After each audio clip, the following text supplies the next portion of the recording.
Ben Shapiro interviewed Donald Trump, and it was so disastrous that at times even Ben Shapiro looked sort of confused and laughed nervously, especially when Donald Trump talked about Judaism. Ben Shapiro asked about a family with a hostage in Gaza.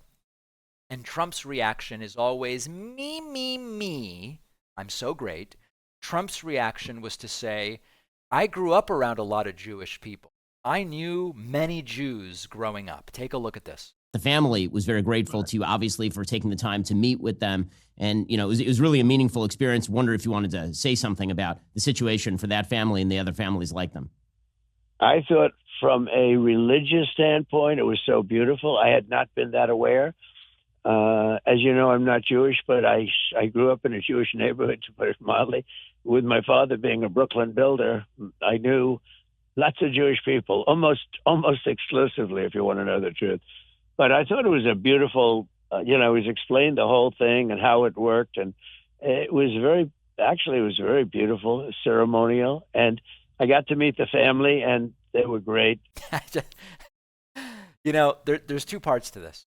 Trump can't address any issue without somehow making it about himself, but not about himself in a way that is inclusive, in a way that's just egocentric and self-centered.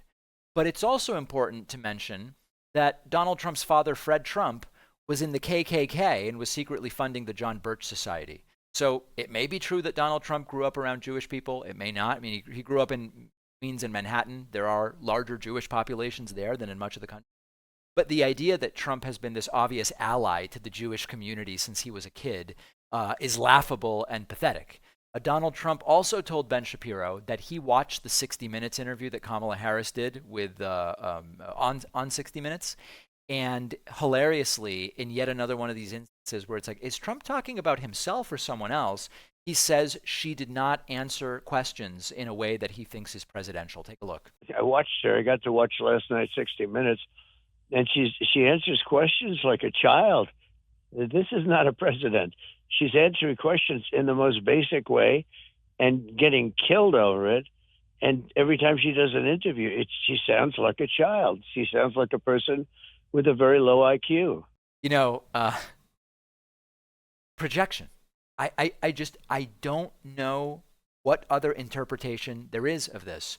Trump gets asked questions. He rambles. He talks about himself. He's incoherent. He sometimes uses slurs and epithets or attacks the person asking the question.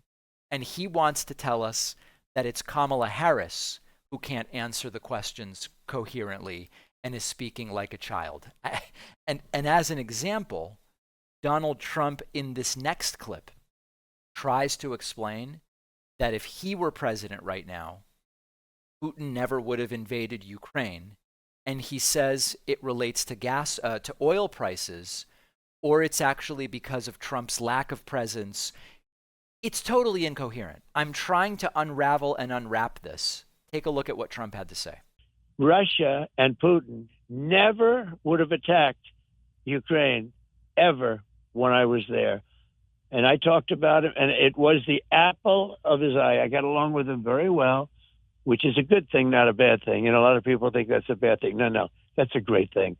But he never would have attacked under any circumstances. Number one, the oil prices were much lower when I was president, so he didn't have the money to attack. At $40 a barrel, he couldn't attack.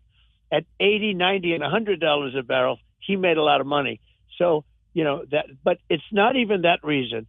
That was a real reason, but it's not that reason. The reason he wouldn't have attacked was because of me. There is zero chance that he would have attacked. Ukraine today had the right thing happened in the election, and it did not. If the right thing happened, Ukraine today would be fully intact, the cities wouldn't be bombed, and you would have had 2 million or 3 million more people living right now a very nice life. It is so sad to see. And then I have to listen to these people say that, Trump, like they say, Trump's soft on Russia. So understand the level of projection here, pathetic level of projection. Minutes earlier in this interview, Trump complains Kamala Harris can't answer questions like an adult. She can't answer questions coherently. She can't be a president, given the way she answers questions. And then Trump is thrown for a loop about why is it that Putin did or didn't invade, and was it because of oil prices, or was it because you weren't there or you were there?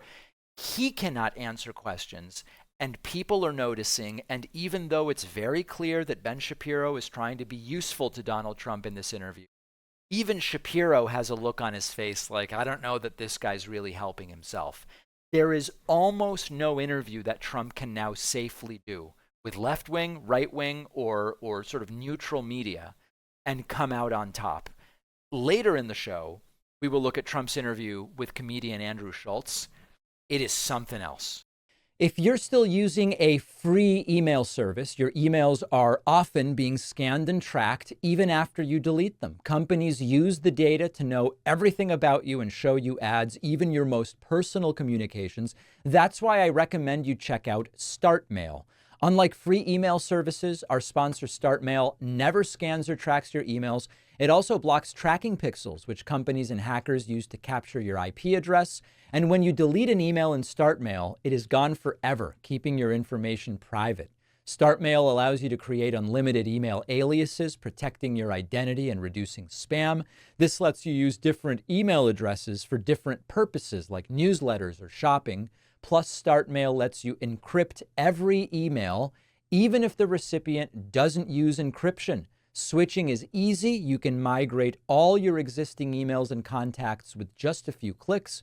StartMail also offers a business plan with unlimited domains, advanced phishing protection, and shared aliases for seamless team collaboration. Go to startmail.com/Pacman to get 50% off your first year. That's about $2 a month for a personal plan, or about $3 a month for a business plan. Plus, get 25% off additional accounts for team members. The link is in the description.